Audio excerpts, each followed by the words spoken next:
Hello friends, ഇന്നൊരു friends cut ബ്ലൗസാണ് ഇന്ന് ഞാൻ കട്ട് ചെയ്ത് കാണിക്കാൻ പോകുന്നത്. അപ്പോൾ നമുക്ക് ബാക്ക് ഓപ്പൺ ആയതുകൊണ്ട് ഓപ്പണുള്ള ഭാഗത്താണ് ബാക്ക് വശം ഞാൻ കട്ട് ചെയ്തെടുക്കുന്നത്. അപ്പോൾ ഇതിൻ്റെ ഇറക്കം വരുന്നത് 14 ഇഞ്ചാണ്. 1 ഇഞ്ച് കൂടെ കൂട്ടി നമ്മൾ 15 ഇഞ്ച് നമ്മൾ ചേർത്തൊന്ന് വരച്ച് കൊടുത്തിട്ടുണ്ട്. ഷോൾഡർ എടുക്കുന്നത് നമ്മൾ ഒരു 5.5 ഇഞ്ചാണ്. കൈക്കുഴിയും നമ്മൾ 5.5 ഇഞ്ച് തന്നെ വരച്ച് കൊടുത്തിട്ടുണ്ട്.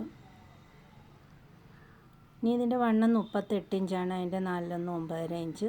വേസ്റ്റ് വണ്ണം വരുന്നത് 30 ഇഞ്ചാണ്. അതിൻ്റെ 7.5 ഇഞ്ച്. 1.4 ഇഞ്ച് തയ്യത്തുമ്പും കൊടുത്തിട്ടുണ്ട്. നമുക്കൊന്ന് സ്ട്രെയിറ്റ് ലൈൻ കൊടുക്കാം. ഒരു 1/4 ഇഞ്ച് തള്ളി വിട്ടതിന് ശേഷമാണ് ഞാൻ വണ്ണമൊക്കെ എടുത്തേക്കുന്നത്. ഇനി എൻ്റെ ബാക്ക് കഴുത്തിൻ്റെ ഇറക്കം വരുന്നത് 7.5 ഇഞ്ചാണ്.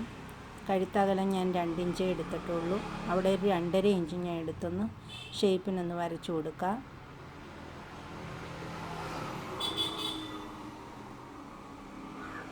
ഇനി അത് നമുക്ക് കട്ട് ചെയ്തെടുക്കാം.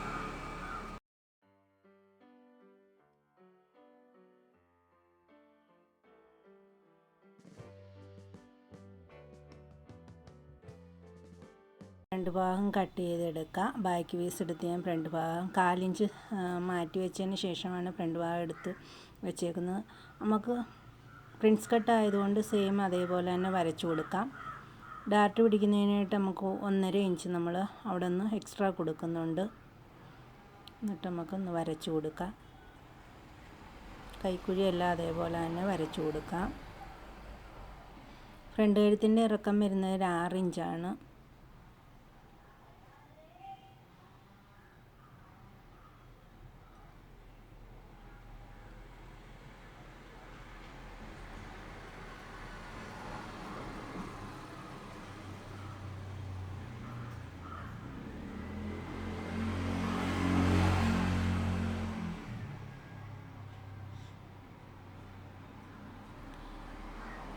നമ്മൾ ഡാർട്ട് പിടിക്കുന്നതിനായിട്ട് ഒരു 3.5 ഇഞ്ച് അകലം കൊടുത്തിട്ടുണ്ട്.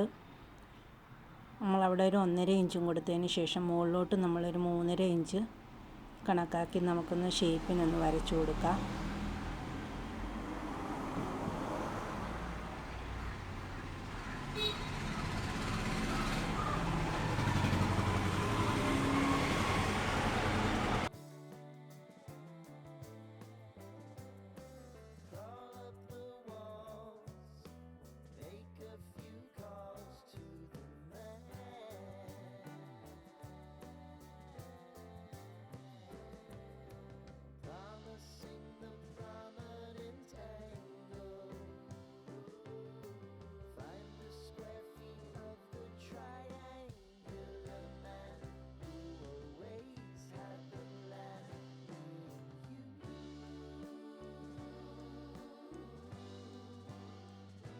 ഇനി നമുക്ക് ഇതിൻ്റെ സ്ലീവ് കട്ട് ചെയ്തെടുക്കാം. പഫ് സ്ലീവാണ് ഞാൻ കട്ട് ചെയ്യാൻ പോകുന്നത്. അപ്പോൾ നമ്മൾ ഒരു 6 ഇഞ്ച് മതി നമുക്ക് ഇതിൻ്റെ ഇറക്കം വേണ്ടുന്നത്. അപ്പോൾ പഫിനായിട്ട് നമ്മൾ 6 ഇഞ്ച് എടുത്തിട്ടുണ്ട്. പഫിനായിട്ട് നമ്മളൊരു 7 ഇഞ്ച് അവിടെ നിന്ന് വരച്ചു കൊടുത്തിട്ടുണ്ട്. അതിന് ശേഷം നമുക്ക് കൈ ലൂസിനായുള്ള ഇത് ഷേപ്പൊന്ന് വരച്ചു കൊടുക്കാം.